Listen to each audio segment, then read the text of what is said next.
he added a bit lamely. There was a low rumble of thunder in the distance. "I guess a storm is coming," observed Decker quickly, looking for any way to change the subject. He glanced at Zoe to find her innocent gaze still uncomfortably on him. He looked away as another guttural growl of thunder was heard.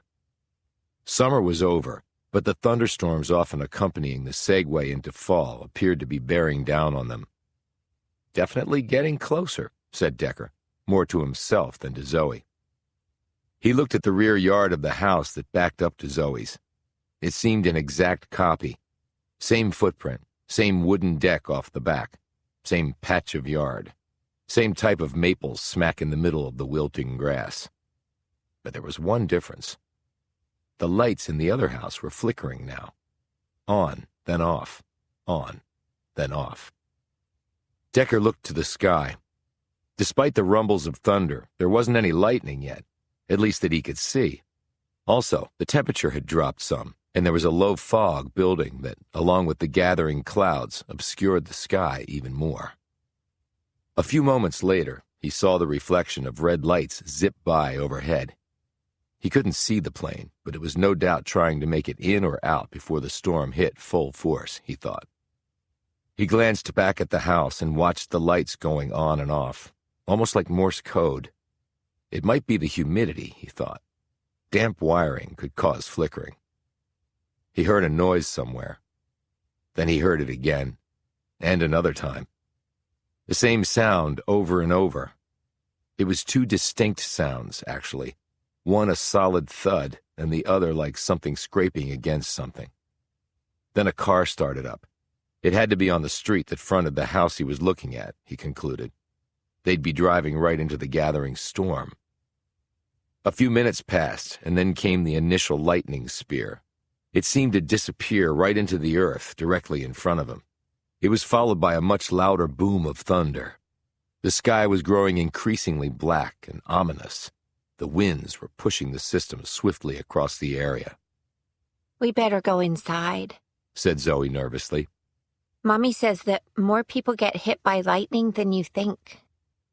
"Who lives in that house, Zoe?" Decker asked, pointing to the other house. Zoe had her hand on the door leading back into her house. She said, "I don't know."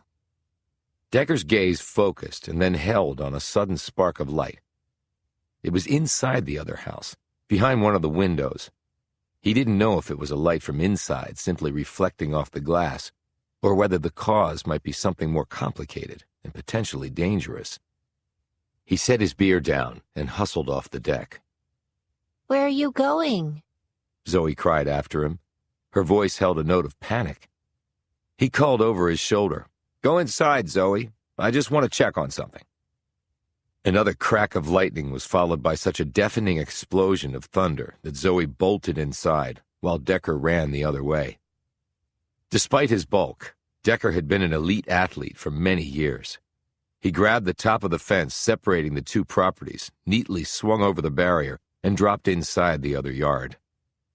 He hustled across the grass toward the house. He could feel the temperature plummeting as the storm fully enveloped the area. The wind kicked up and buffeted him. He had grown up in the Midwest and was used to these dangerous weather systems that made the Ohio Valley their stomping grounds, conjuring up and then spinning off tornadoes like a cancer-spawned mutant cells. He knew the rain would be coming next, probably in sideways sheets. He reached the house's pressure-treated deck and raced up the steps. He didn't look back at Amber's house, so he didn't see Alex Jameson come out and gaze quickly around for him. He got to the window where he'd seen the reflection of light. He could now smell it, which confirmed his suspicions. Electrical wiring had gotten mixed with liquid. He had investigated homicides involving arson, and the smell was unmistakable. There was a fire in there. He put his face to the glass and peered inside. Electrical fires tended to move fast, usually behind walls where they could spread unseen until it was too late.